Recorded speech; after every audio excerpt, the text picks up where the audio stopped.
তিনটা আমাৰ বাণী আছে। এক নম্বৰটো হ'ল যে আমি চৰকাৰৰ তদন্তক লৈ অসমৰ মানুহ সন্তুষ্ট নহয়।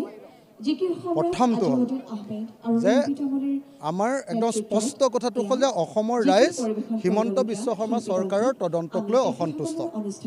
আমি ভাবিছোঁ যে এই তদন্তৰ জৰিয়তে কেতিয়াও জুবিন দায়ে ন্যায় নাপায়, সেইকাৰণে আজি ন্যায় সমাৱেশ পাতিছোঁ।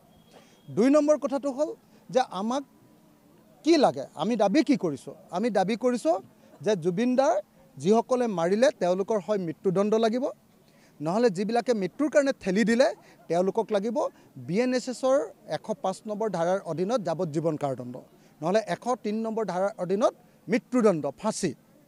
এইটো আমি দাবী কৰিছোঁ। কিন্তু আমি ভাবিছোঁ যে চৰকাৰে যিধৰণে আগবঢ়াইছে তদন্ত, এই তদন্তত কেতিয়াও এই দুটা নহয়।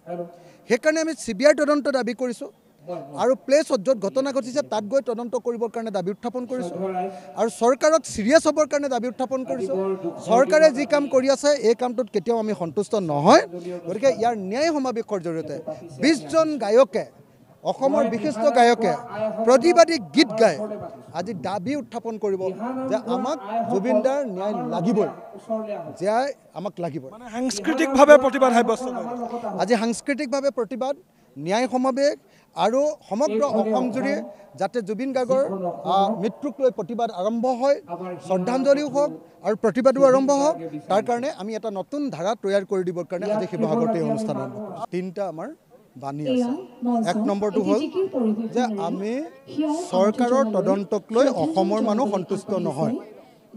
প্ৰথমটো হ'ল যে আমাৰ একদম স্পষ্ট কথাটো হ'ল যে অসমৰ ৰাইজ হিমন্ত বিশ্ব শৰ্মা চৰকাৰৰ তদন্তক লৈ অসন্তুষ্ট। আমি ভাবিছোঁ যে এই তদন্তৰ জৰিয়তে কেতিয়াও জুবিন দায়ে ন্যায় নাপায়, সেইকাৰণে আজি ন্যায় সমাৱেশ পাতিছোঁ। ২ নম্বৰ কথাটো হ'ল যে আমাক কি লাগে, আমি দাবী কি কৰিছোঁ? আমি দাবী কৰিছোঁ যে জুবিন দাৰ যিসকলে মাৰিলে তেওঁলোকৰ হয় মৃত্যুদণ্ড লাগিব, নহ'লে যিবিলাকে মৃত্যুৰ কাৰণে ঠেলি দিলে তেওঁলোকক লাগিব BNSSৰ ১০৫ নম্বৰ ধাৰাৰ অধীনত যাৱজ্জীৱন কাৰাদণ্ড, নহ'লে ১০৩ নম্বৰ ধাৰাৰ অধীনত মৃত্যুদণ্ড, ফাঁচী। এইটো আমি দাবী কৰিছোঁ। কিন্তু আমি ভাবিছোঁ যে চৰকাৰে যিধৰণে আগবঢ়াইছে তদন্ত, এই তদন্তত কেতিয়াও এই দুটা নহয়। সেইকাৰণে আমি CBI তদন্ত দাবী কৰিছোঁ আৰু প্লেছত য'ত ঘটনা ঘটিছে তাত গৈ তদন্ত কৰিবৰ কাৰণে দাবী উত্থাপন কৰিছোঁ আৰু চৰকাৰক চিৰিয়াছ হ'বৰ কাৰণে দাবী উত্থাপন কৰিছোঁ। চৰকাৰে যি কাম কৰি আছে এই কামটোত কেতিয়াও আমি সন্তুষ্ট নহয়।